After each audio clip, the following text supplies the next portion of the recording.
Hello friends, मैं हूं ओम सुमन और आज हम पढ़ेंगे प्रकाश शोषण, जो कि 11th बायोलॉजी के चैप्टर फोटोसिंथेसिस का एक छोटा सा पार्ट है।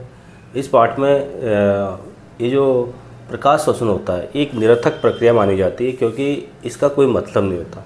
मतलब कि इसमें क्या होता है कि एटीपी वगैरह नहीं बनते, NADPH वगैरह नहीं बनते, यहाँ तक कि शर्करा भी नहीं बनती।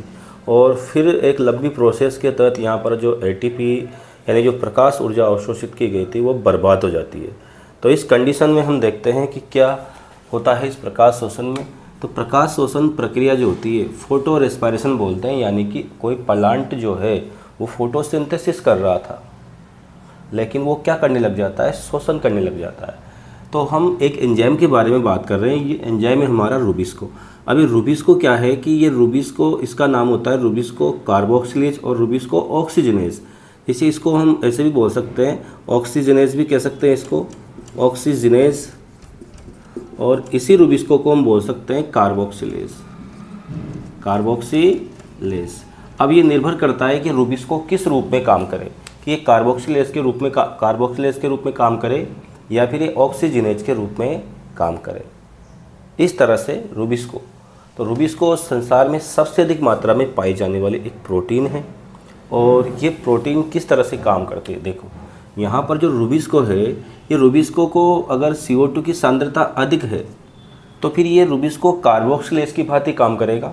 और रूबिस्को से यहाँ पर आप देखोगे ये जो RUBP के साथ में मिलकर के CO2 rubisco enzyme rubisco carboxylase की सहायता से 2PGA के अणु बनाता है। 2PGA के अणु का फिर अपचयन होता है और अपचयन होकर के शर्करा बनती है। और शर्करा बनने के बाद वापस से कुछ ATP का यूज होता है और RUBP का रीजनरेशन होता है। एक छोटी प्रक्रिया है, ये आसानी से हो जाती है। इसमें हमें शर्करा भी मिलती है, ठीक है, इसमें हमें शर्करा का उत्पादन होता है, हमारा उत्पाद बनता है। लेकिन जो रूबिस्को है, ये रूबिस्को को अगर O2 मिल जाए, यानी CO2 की निम्न सांद्रता और O2 की उच्च सांद्रता, जब ऑक्सीजन की उच्च सांद्रता होती है तो ये रूबिस्को है ना, ये ऑक्सीजनेज की भांति काम करता है। अब ये ऑक्सीजनेज की भांति कार्य करता है तो रूबिस्को क्या करता है, यहाँ पर ये O2 RUBP, जो RUBP होता है ये 5 कार्बन वाला एक यौगिक होता है, ठीक है। और ये O2 के पास कोई कार्बन नहीं है, तो ये आगे जाकर के जो RUBP है, ये एक तो 2 कार्बन वाला एक मॉलिक्यूल होता है फॉस्फोग्लाइकोलेट, ही लिख रखा है मैंने, PG फॉस्फोग्लाइकोलेट में टूट जाता है, प्लस ये टूट जाता है 3PGA में, यानी PGA का एक अणु ये 3 कार्बन वाला होता है। तो इस तरह से हमारे पास 3 और 2 5 कार्बन हो गए। तो ये जो 2 कार्बन वाला फॉस्फोग्लाइकोलेट है ये हमारे किसी काम का नहीं आता, ये कोई काम नहीं करता। तो ये उल्टा ये ATP और NADPH का यूज करता है और ये CO2 को त्याग करता है। तो प्रकाश शोषण अभिक्रिया एक निरर्थक प्रक्रिया होती है। तो इस तरह से फॉस्फोग्लाइकोलेट आगे जाकर के फिर ग्लिसरॉल क्या नाम से फॉस्फोग्लाइकोलेट बन जाता है, ग्लाइकोलेट बन जाता है। और ये ग्लाइकोलेट 2 कार्बन का होता है, कितने कार्बन का होता है, 2 कार्बन का। तो इस तरह से ये यहाँ पर ये 3PGA और ये फॉस्फोग्लाइकोलेट ये बाद में ग्लाइकोलेट बन जाता है और ये वापस से RUBP का रिजेक्शन करता है, जो बहुत लंबी प्रक्रिया है। इस प्रक्रिया को हम एक और तरीके से समझते हैं कि ये रूबिस्को जो होता है ये इसमें किस प्रकार से प्रक्रिया होती है। आइए देखते हैं,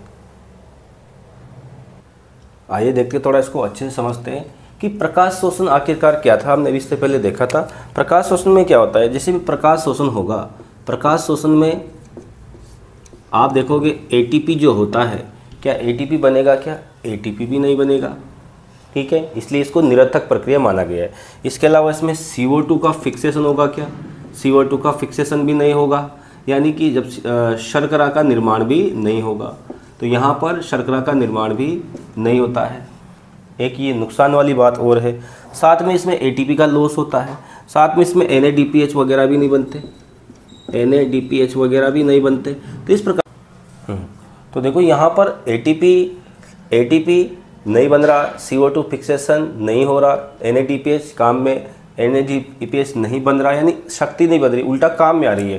तो ये जो RUBP है ये 5 कार्बन वाला होता है, ये 1 कार्बन वाले CO2 से क्रिया करता है और 6 कार्बन वाला ग्लूकोज बनाता है, जो कि हमारे अच्छे से काम आता है। ग्लूकोज बनने से पहले आप जानते हो ये इस तरह से बनता है, यहाँ पर इस तरह से ये 2 × 3 PGA बनता है, यानी फॉस्फोग्लिसरिक एसिड बनता है। बाद में C3 चक्र के माध्यम से इसमें शर्करा यानी कि ग्लूकोज बनता है। ये एक अच्छी प्रक्रिया है।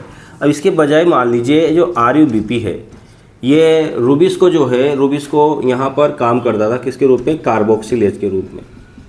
रूबिस्को कार्बोक्सिलेज के रूप में कार्य करता था। अब ये जैसे ही इसको O2 मिल जाएगी, 5 कार्बन वाला जो रूबिस्को RUBP है, राइबोलोज बिस्फोस्फेट, और यहाँ पर कोई कार्बन नहीं है, तो ये ऑक्सीजनेज की भांति काम करेगा, ऑक्सीडेशन कर देगा ये, ऑक्सीजनेज। तो ऑक्सीजनेज की भांति कार्य करेगा कौन सा एंजाइम, जिसका नाम है रूबिस्को।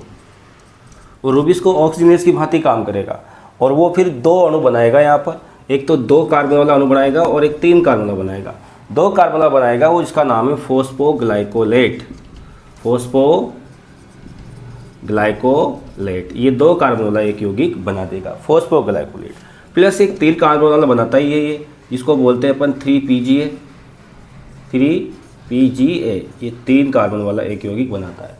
इस तरह से 5 कार्बन वाले यौगिक यहाँ पर बन जाते हैं। अब ये जो फॉस्फोग्लाइकोलेट है, ये कुछ नहीं करता, ये चला जाता है यहाँ से माइटोकॉन्ड्रिया में, पेरोक्सिसोम में। कहाँ चल जाता है, ये पेरोक्सिसोम में जाता है भाई यहाँ से।